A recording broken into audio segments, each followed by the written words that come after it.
পোস্টারগুলো দেখলাম সেখানে কিন্তু মুখ্যমন্ত্রীটা কেটে মূর্খমন্ত্রী লেখা রয়েছে কার্যত।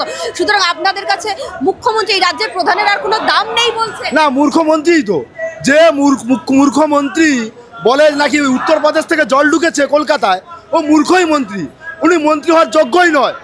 অযোগ্য প্রশাসনের কারণে আজকের পশ্চিমবাংলার শিক্ষা ব্যবস্থা, স্বাস্থ্য ব্যবস্থা, নারীদের সুরক্ষা সব কিছুই আজকে ধ্বংস হয়ে গেছে এই মুখ্যমন্ত্রীর কারণে।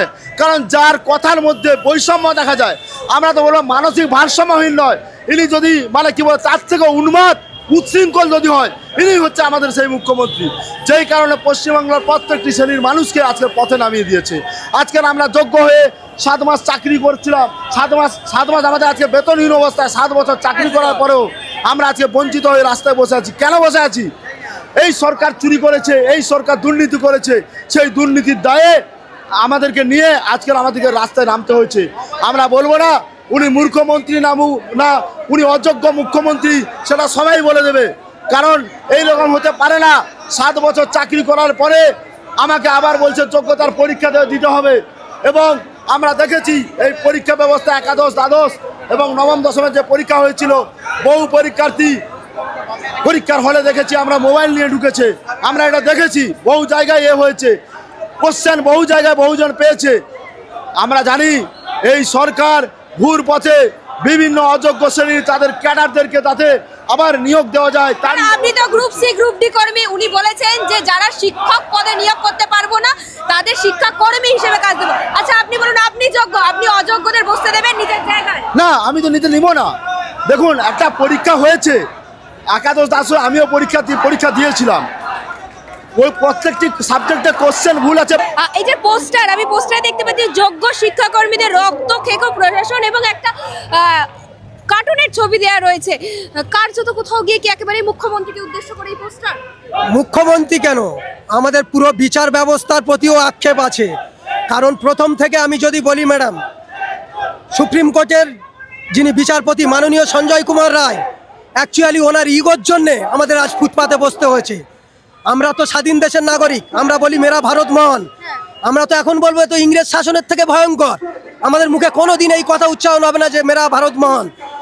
কেন বলছি শুনুন, 2016 প্যানেল 1 গ্রুপ সিডি প্যানেল 1 রায় দুরকম কি করে হতে পারে? এক্ষেত্রে সুপ্রিম কোর্টের বিচারকরা দ্বিচারিতা করেছে।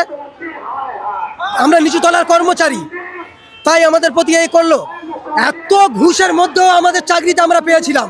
কারণ আপনি ভাবুন, আমরা যোগ্যদের থেকেও যোগ্যতম, সেই চাকরি আমরা আজকের পথে খোয়াচ্ছি। আমাদের যোগ্যতার কি দাম দিল? আর সব থেকে বড় কথা, সুপ্রিম কোর্ট দেশের বিচার ব্যবস্থা কি করলো? নিরপরাধকে শাস্তি দিয়েছে। আমরা নিরপরাধ হয়ে শাস্তি পাচ্ছি। এটাই আমাদের কাছে আমাদের মেন উদ্দেশ্য। আমরা নিরপরাধ হয়ে কেন শাস্তি পাবো? আর এই মাননীয় মুখ্যমন্ত্রী আজ যারা আছে বিরোধী আইনজীবী, তারা পুরো প্যানেল বাতিলের পক্ষে সবল ছিলেন। কোনোদিন আজও পর্যন্ত বলেছে যে যোগ্যরা নিজের জায়গা ফিরে পাক? আজকে যদি মাননীয় ইন্টারভিউর মাধ্যমে আমাদেরকে রিক্রুট দিয়ে দেয়, কোনো বিরোধী মাননীয়কে কিছু বলবে না? বিরোধীরা আইনজীবী কিছু বলবে না? সুপ্রিম কোর্ট কিছু বলবে? একটা রাজ্যের হাতে প্রভূত ক্ষমতা আছে, মাননীয় নেচে বেড়াচ্ছেন আমাদের জ্যান্ত চিতাই তুলে দিয়ে। এটাই তো অ্যাপ্রুভ।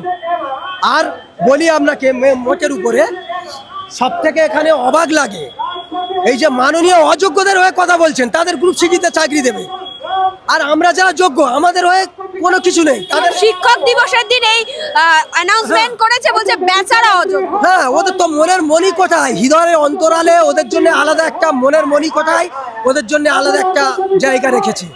আমাদের সেটা নেই। আমাদের প্রতি ওনার কোনো ফিলিংস নেই, কোনো কিচ্ছু নেই।